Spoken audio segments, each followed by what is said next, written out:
Allez les geeks, vous le savez, je les aime bien comme ça, les petites news un petit peu fraîches, et du coup on se retrouve pour 3 actualités. Bref, comme d'hab, pas de blabla, commençons. La sortie de The Mandalorian sur le Disney Plus approche, et forcément on a de plus en plus d'informations. Cette fois, Disney vient de dévoiler le casting au complet de la série Star Wars.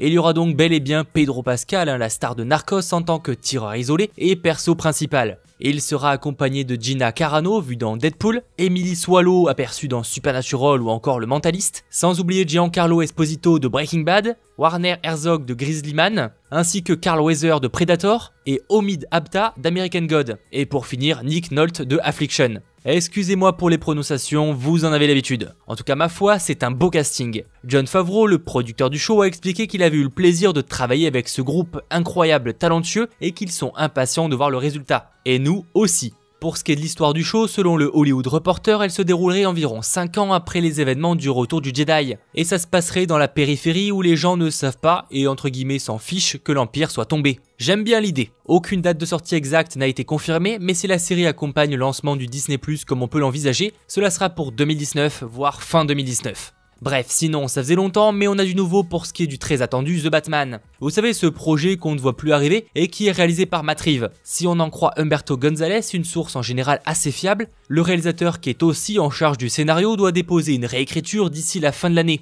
Enfin, j'ai envie de dire. Une sortie pour 2021 semble de plus en plus probable. J'ai envie d'y croire, croisons les doigts. A noter que même si des tas d'infos circulent en ce qui concerne justement ce scénario, on n'en sait rien. On pourrait même pas dire si Ben Affleck sera présent, c'est vous dire. En tout cas, récemment, Jason Momoa a déclaré qu'il comprendrait si les interprètes de Superman et Batman ne voulaient pas revenir. Ça sent pas très bon. Bon, et pour finir, news très rapide en ce qui concerne Swamp Thing. Cette série du DC Universe vient d'engager l'acteur Ian Ziering vu dans Sharknado pour jouer Daniel Cassidy, un ancien cascadeur devenu star du cinéma. Rendez-vous là en 2019 pour une des séries de DC Comics que j'attends le plus après Titan. Sauf que Titan, du coup, je l'ai déjà vu. Voilà, c'était 3 brèves rapides, mais c'est aussi ça l'actualité, de petites news très intéressantes. A très vite, c'était Mathéo, ciao tout le monde.